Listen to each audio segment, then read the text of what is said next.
तो चलिए आज लोकतंत्र के एक बहुत ही बुनियादी लेकिन बेहद ज़रूरी पहलू पर बात करते हैं।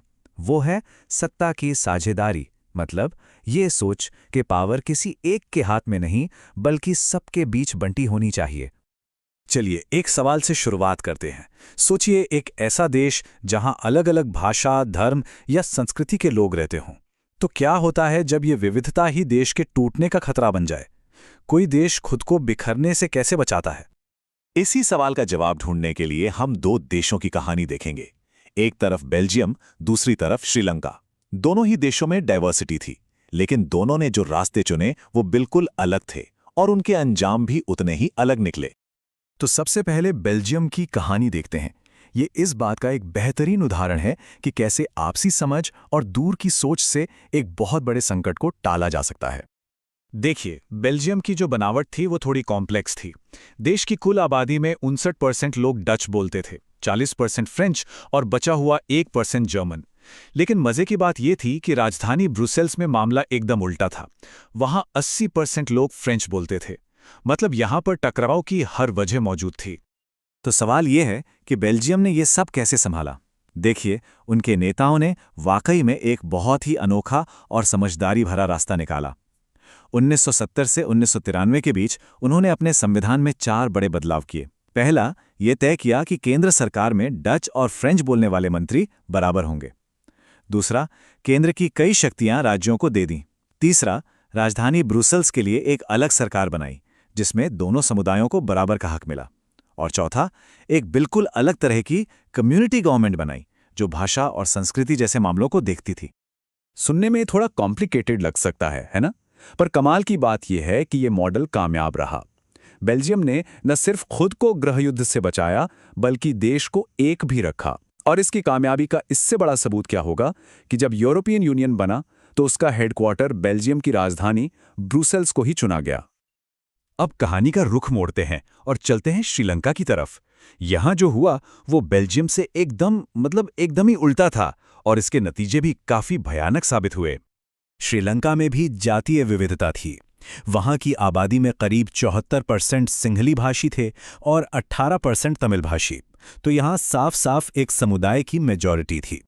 आज़ादी के बाद श्रीलंका में एक खास तरह की सोच हावी हो गई, जिसे कहते हैं बहुसंख्यकवाद।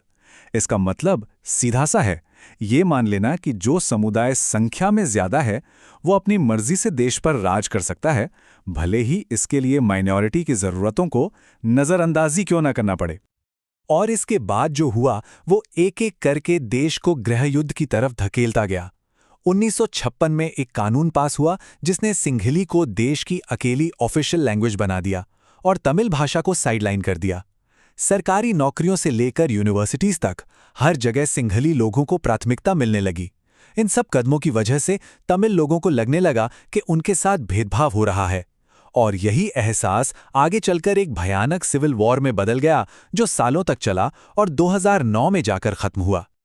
तो इन दोनों देशों की कहानी देखने के बाद एक बहुत ही सीधा और जरूरी सवाल हमारे सामने आता है।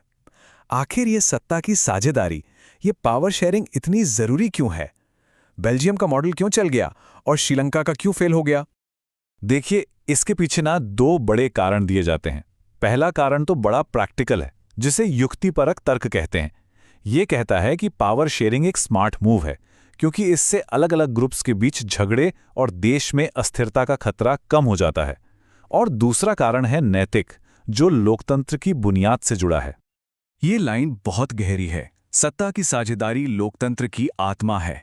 मतलब डेमोक्रेसी का असली मतलब ही यही है कि जिन लोगों पर शासन किया जा रहा है उनके बीच सत्ता को बांटा जाए।